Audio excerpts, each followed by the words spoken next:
Alrighty, let's take a look at this question. So we have a pile driver that pounds a steel column into the ground.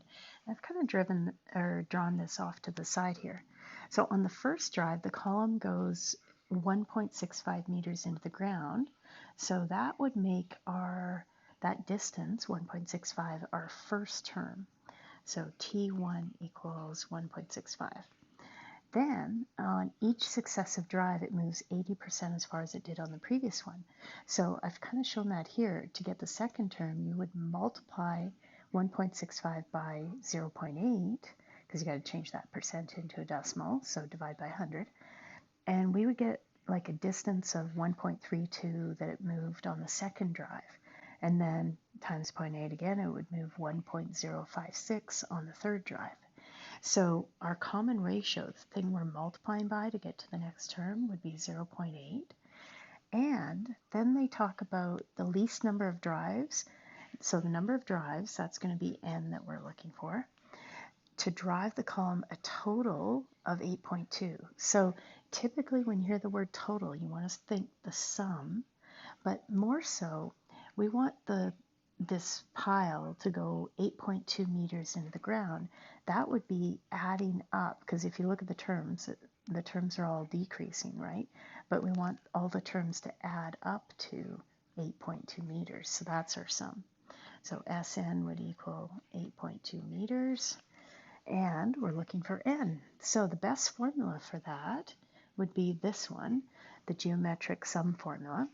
And we're going to put our information in. So we know Sn is 8.2. We'll put that in there.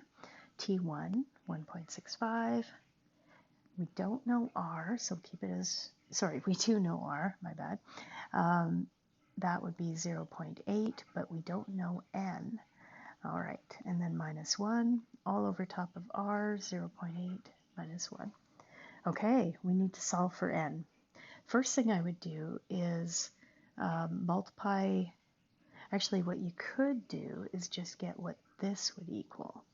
1.65 divided by negative 0.2 essentially. And that would be, divided by negative 0.2 is going to be negative, let's use white here, 8.2 equals, and we get negative 8.25. And then we'll keep this part in brackets.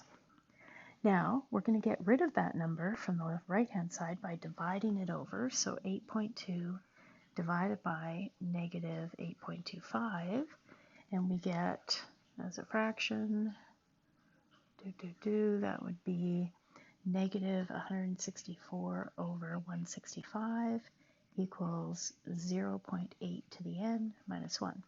Then we're going to get rid of the minus 1 by adding 1 to both sides. And we now get 1 over 165 equals 0.8 n. Now, I don't think 1 over 160 can be written as a power of 0.8 to some exponent.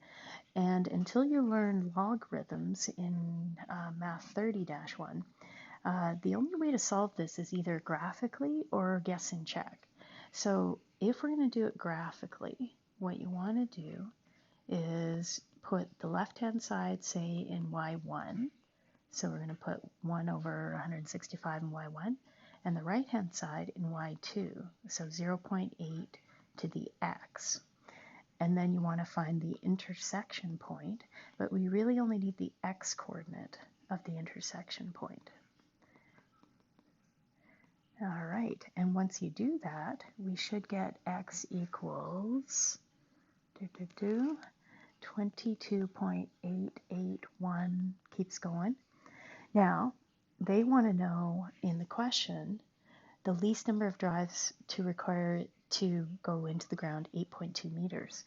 So on the 22nd drive, we can't have a number of 22.8 because it's a whole number of drives, right?